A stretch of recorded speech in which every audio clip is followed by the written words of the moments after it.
পাকিস্তানও হেরে শুরু করেছে চ্যাম্পিয়ন ট্রফি, বাংলাদেশও।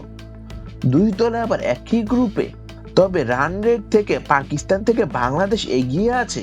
এবার বাংলাদেশকে দেখে পাকিস্তানের শেখার পরামর্শ দিয়েছে রমিজ রাজা। রমিজ এই পরামর্শ দিয়েছেন তাহিদ হৃদয় ও জাকের আলী অনিকের 154 রানের জুটি দেখে। 35 রানে 5 উইকেট পড়ার পর দুজন যেভাবে ঘুরে দাঁড়িয়েছেন তাতে মুগ্ধ হয়ে তিনি বলেন, বাংলাদেশ যে অবস্থায় ছিলেন মনে হচ্ছিল 100 রানও হয়তো করতে পারবে না, কিন্তু সেখান থেকে ইনিংসকে টেনে নেওয়া দারুণ ব্যাপার। জাকের পারফরম্যান্সও অসাধারণ ছিল, দারুণ একটি জুটি গড়েছেন তারা।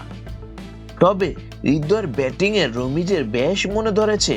ভারতের মতো শক্তিশালী বোলিং লাইনআপের বিরুদ্ধে এমন পরিস্থিতিতে দলকে উদ্ধার করা এবং তারপর সেঞ্চুরি করা অনেক দুর্দান্ত ব্যাপার।